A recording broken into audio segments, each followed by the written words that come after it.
Pixel Monster! In this video, I'm looking at the NF Audio NA3 IEMs. Let's get it!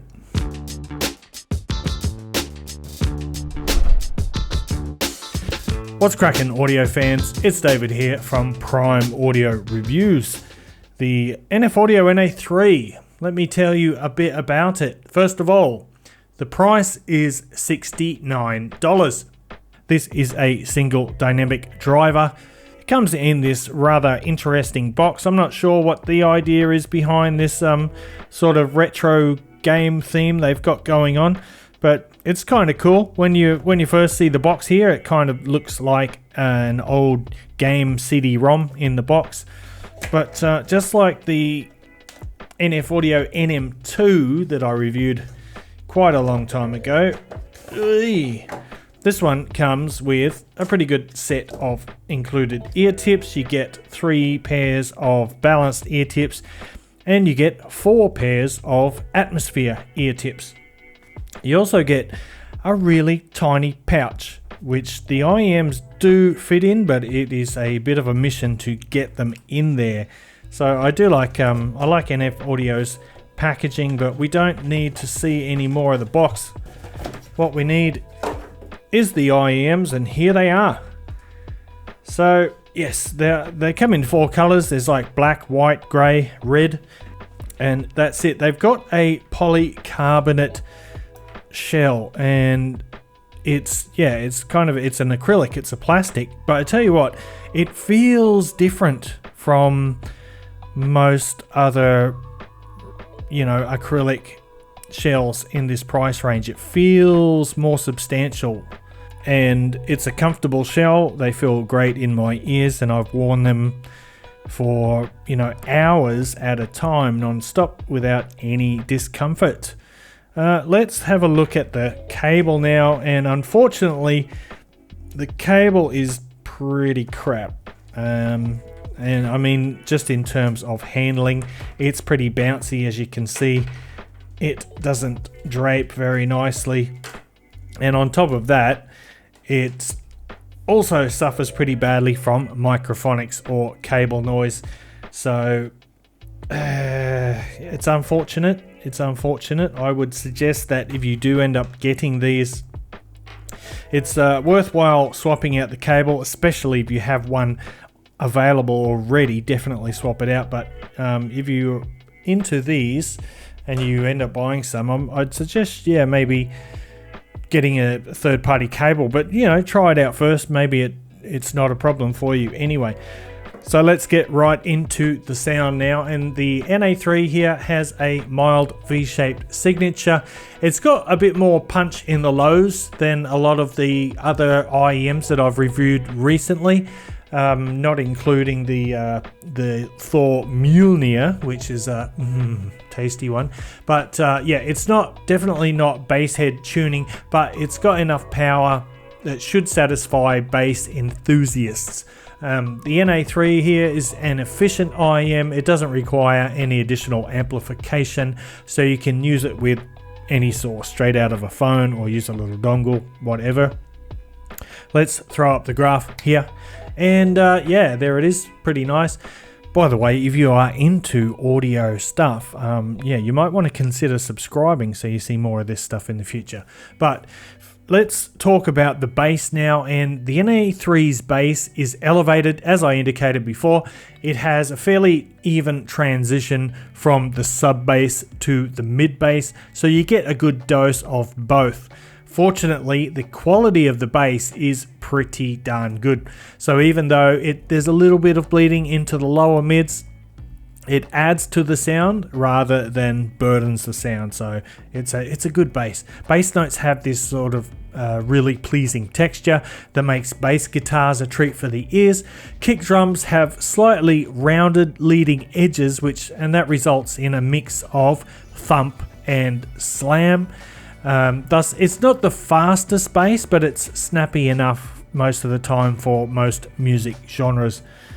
It does have a delightful sub-bass rumble, and overall the quality of the bass on these is very nice. Now for the mid-range, the lower mids are imbued with a warmth that carries over from the bass. As a result, male vocals and lower register instruments sound rich and full-bodied. While not the most transparent of mid-ranges, it doesn't sound saturated, overly saturated or bloated in the least. It's more akin to a latte than an excessively sweet caramel macchiato, if you catch my drift. Female vocals and the upper mid-range are more forward, but they don't get shouty, and the tone of the mids sounds natural, albeit somewhat slightly smoothed over by the underlying presence of that bass. This is a good IEM for vocal lovers. It brings the lush, romanticized voices to the forefront of your music. And finally, the treble. And the treble is defined by two peaks, one at 4 kHz and another at 8 kHz. And this gives the highs some energy, but a large dip in the middle of those peaks means that some details are smoothed over. Furthermore, it results in parts of the mid-range having a slightly darker tone. The upside to this treble tuning though is a fatigue-free sound, so you can turn your music up loud without fear of being blasted with shrillness. There's no sibilance or stridency in the highs, and the timbre of the treble sounds quite natural. Finally, we'll touch quickly on the soundstage and technicalities. Now, the soundstage has average dimensions, but the space has a nice natural roundness to it. Sounds don't really reach out beyond the head space. They don't really sort of reach out past where your ears are, that perceived space, but there is a pleasing amount of depth in front of the listener. As such, the imaging is surprisingly good. This is an effect of the depth combined with good overall resolution and instrument separation. It's not the most detailed sound, but the overall technical performance is pretty strong, keeping in mind this is a $69 IEM. And of course, you can't talk about a single dynamic sub $100 IEM without comparing it to the Aria or the Aria Snow, one of the variations. So here they are, NA3 versus the Aria OG or the 2021 model. It's quite similar in tone to the NA3, but it has less bass quantity. As a result, the Aria has a leaner note size and bass notes have slightly better definition, albeit with less bass texture. Aria's mid-range is leaner and a bit more spacious, but the NA3 has better note density and instrument separation. I think the overall resolution is slightly better on the NA3. The Moondrop's vocals aren't as rich either, but they do have better articulation and more clarity. The Aria has a lighter sound and better definition in the highs because it has less bass to sort of counterbalance, and a milder dip in the core treble region. Hi-hats and cymbals sound crisper on the Moondrop, which in turn creates a slightly larger soundstage. However, the NA3 has stronger positional cues and imaging. And then we have got the Whizzer HE01. This is another single dynamic driver IEM. It graphs similarly to the NA3, but in reality they sound very different. The HE01 doesn't sound as warm or as bassy as the NA3. It has a slightly less bass quantity. The HE01's bass is a bit faster and it has a cleaner leading edge compared to the NA3. The NA3, on the other hand, has more bass weight and more impact. HE01's mid-range is leaner and has a lighter tone than the NA3 because the NA3 has a thicker note weight. While the HE01 has slightly better detail retrieval, I think the NA3 has better overall resolution and better instrument separation. The Whizzer has more energetic highs, giving it more overall clarity and definition. It's a little bit edgier to listen to, making the NA3 better suited for super treble sensitive listeners. HE01's soundstage is larger and wider as well, but the NA3 has a blacker background.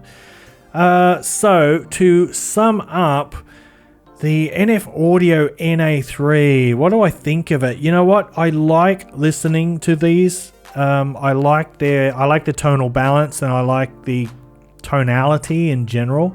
I like that bit of warmth. It's got a nice full-bodied bass, and I like the timbre of the treble. The only thing is, if I'm doing some critical listening, I do notice the occasional detail is sort of smoothed over. So it's not going to be an issue at all unless you are looking for something super detailed. But of course, if you have a super detailed IEM, chances are it's going to have a brighter tonality, more treble energy, and then again we get into that, you know, things that more treble brings, possible sibilance, possible brightness, harshness, shrillness, all that stuff. Whereas the NA3, just smooth sailing. Anyway, I'm going to wrap it up there, guys.